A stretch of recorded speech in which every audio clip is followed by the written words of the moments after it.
नमस्कार, आज तारीख 9 नवंबर दिन रविवार। आप सुन रहे हैं द लेंस का न्यूज पॉडकास्ट राउंड अप। मैं हूं पूनम ऋतु सेन। चलिए करते हैं खबरों की शुरुआत। बिहार विधानसभा चुनाव के दूसरे फेज की 122 सीटों पर आज शाम 5 बजते ही चुनाव प्रचार खत्म हुआ। इन सीटों पर वोटिंग 11 नवंबर को होनी है। 14 नवंबर को रिजल्ट आएगा। दूसरे चरण के मतदान से पहले भारत नेपाल सीमा पर निगरानी बढ़ाई गई है। बॉर्डर को 11 नवंबर की रात तक सील की गई। इस दौरान सीमा पर लोगों के आने जाने पर रोक है। प्रचार के आखिरी दिन सीएम नीतीश कुमार कैमूर के चैनपुर में जमा खान के लिए चुनाव प्रचार करने पहुंचे। वहीं तेजस्वी यादव ने आज बिहार में कुल 16 जनसभाओं को संबोधित किया। राहुल गांधी ने किशनगंज और पूर्णिया में जनसभा की। इसके अलावा यूपी के सीएम योगी ने भी 4 रैलियां की। उत्तराखंड को अलग राज्य बने आज ठीक 25 साल हो गए। इस खास मौके पर राजधानी देहरादून में धूमधाम से रजत जयंती समारोह हुआ। प्रधानमंत्री नरेंद्र मोदी मुख्य अतिथि के रूप में पहुंचे और जनसभा को संबोधित किया। उन्होंने एक स्मारक डाक टिकट जारी किया। साथ ही प्रदेश को 8,260 करोड़ रुपए की विकास योजनाओं की सौगात दी।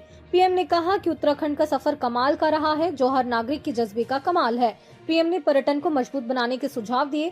कहा कि आयुर्वेदिक जड़ी बूटियों की डिमांड बढ़ रही है। हर विधानसभा क्षेत्र में योग केंद्र, होम स्टे और पूरा पैकेज बनना चाहिए। पहाड़ी खाने को पर्यटकों को परोसे ताकि वे दोबारा लौटें। गुजरात के एंटी टेररिस्ट स्क्वाड ने आईएसआईएस के 3 प्रशिक्षित आतंकियों को गिरफ्तार कर लिया है। ये आतंकी देश के अलग अलग राज्यों में धमाके और हमले करने की तैयारी में जुटे थे।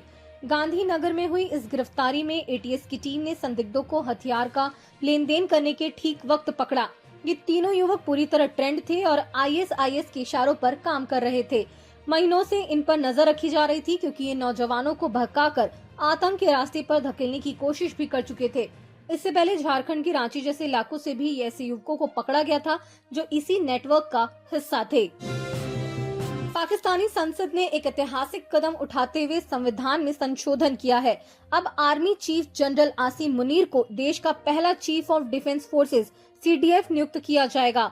ये पद भारत के chief of defence staff CDS की तर्ज पर बनाया गया है, ताकि सेना, नौसेना और वायुसेना के बीच तालमेल बेहतर हो सके और तीनों बलों की कमान एक ही हाथ में संभल सके। इस फैसले से पाकिस्तान की सैन्य संरचना में बड़ा परिवर्तन आएगा। इससे पहले इस साल 20 मई को ऑपरेशन सिंदूर के बाद पाक सरकार ने मुनीर को फील्ड मार्शल की पदवी भी प्रदान की थी। फील्ड मार्शल पाकिस्तानी सेना की सबसे ऊंची रैंक है, जो 5 स्टार दर्जे वाली होती है। फिलीपींस इस साल का सबसे बड़ा तूफान सुपर टाइफून फंगवोंग की चपेट में आ गया है। यह तूफान शनिवार से देश के पूर्वी तट पर पहुंचना शुरू हो चुका है और रविवार रात को मध्य लुजान के ओरेरा प्रांत में लैंडफॉल होने की उम्मीद है। तूफान की हवाओं की रफ्तार 185 किलोमीटर प्रति घंटा तक पहुंच चुकी है, जबकि इसकी रफ्तार 230 किलोमीटर प्रति घंटा हो सकती है। फंगवोंग के कारण लगभग 10 लाख से अधिक लोगों को सुरक्षित स्थानों पर पहुंचाया जा चुका है, जो फिलीपींस के इतिहास की सबसे बड़ी आपातकालीन निकासी अभियानों में से एक है। अमेरिका और जापान जैसे सहयोगी देश मदद के लिए तैयार हैं। हालांकि फिलीपींस ने अभी अंतर्राष्ट्रीय सहायता नहीं मांगी है। फिलीपींस हर साल औसतन 20 तूफानों का सामना करता है। फिलहाल फिलीपींस के राष्ट्रपति फर्डिनेंड मार्कोस ने गुरुवार को ही पूरे देश में आपातकाल घोषित कर दिया है।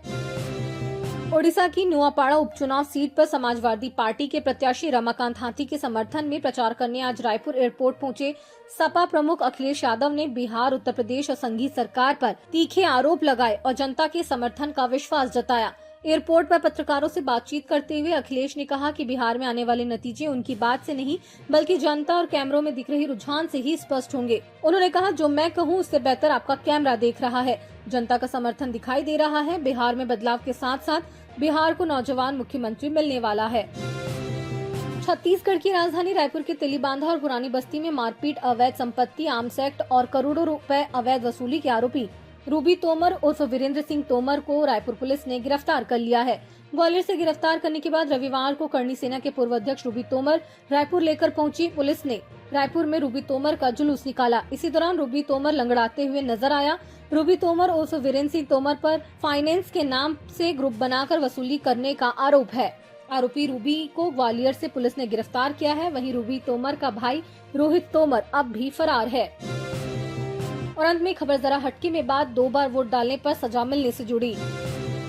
पटना के बांकीपुर में मतदान के दौरान समस्तीपुर की सांसद शांभवी चौधरी का एक वीडियो सामने आया था, जिस पर कांग्रेस का कहना था कि वीडियो में उनके दोनों हाथों की उंगलियों पर स्याही के निशान दिख रहे हैं, जिससे 2 बार वोट डालने की आशंका पैदा होती है।